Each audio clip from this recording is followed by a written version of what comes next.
Grazie mille al professor Sorgio e passiamo la parola al dottor Gerardo Canali. Allora, anch'io vi ringrazio per essere venuti. Allora, per quanto riguarda la giornata di oggi, questo è un laboratorio che si chiama Insiders. Perché si chiama Insiders? Si rivolge fondamentalmente ai giovani di seconda, terza generazione, direi anche quarta, che si sono integrati, hanno intessuto una propria rete sociale qui in Svizzera, nel paese dove ci troviamo a lavorare, e che però hanno ancora, come diceva anche giustamente il professore, hanno ancora forte il senso della radice, del radicamento nei confronti della regione da cui provengono i avi e con i quali hanno mantenuto attraverso gli anni oppure direttamente hanno ancora un contatto forte con il territorio della regione della Sardegna.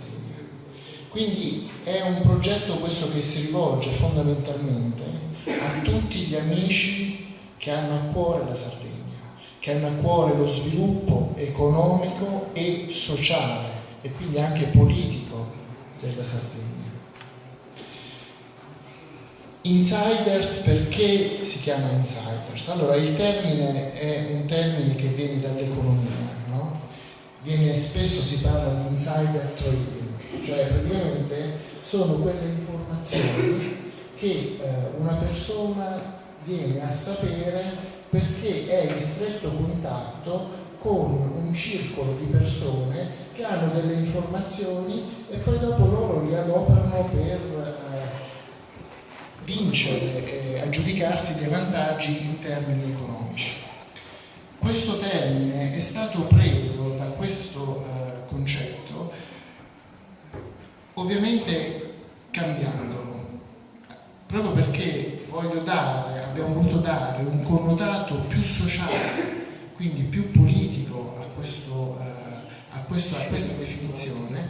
Per noi insiders sono i giovani di seconda, terza, quarta generazione che vivono all'interno delle proprie comunità, delle proprie reti, delle proprie aziende, dove possono prendere delle informazioni, sviluppare delle idee proprie, dei progetti propri e poi applicarli, cercare di applicarli e riportarli indietro, quindi tornando alle radici, sul territorio della regione Sardegna.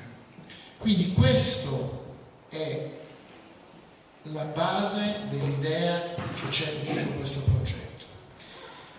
Come applicare, come portare indietro questa idea? Quindi andiamo contro anche a quello che è un paradigma che viene spesso associato con l'emigrazione.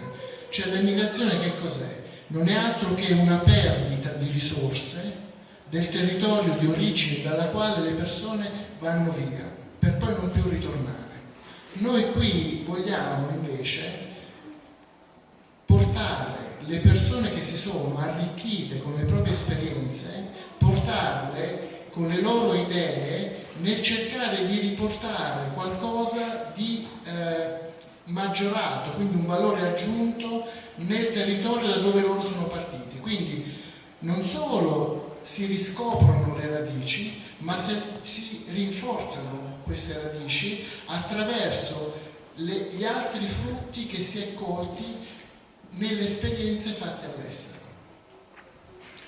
Quindi il canale che noi vogliamo rinfocolare, rinforzare, è il canale già esistente dei circoli dell'associazionismo sardo presente in Svizzera, utilizzare questi canali per veicolare queste idee, questi progetti, questi giovani.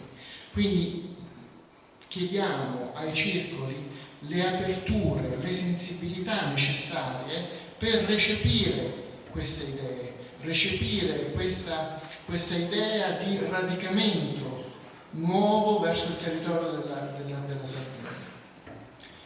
E quindi questo veicolo è un veicolo che però punta su ciò che già è esistente, ma su ciò che è già esistente noi dobbiamo innestare quelli che sono i nuovi social media, i nuovi mezzi di comunicazione che abbiamo, dove sempre più spesso ci sono i giovani emigranti sardi, non sardi, tutti i giovani che comunque hanno a cuore le sorti e lo sviluppo del territorio della Sardegna.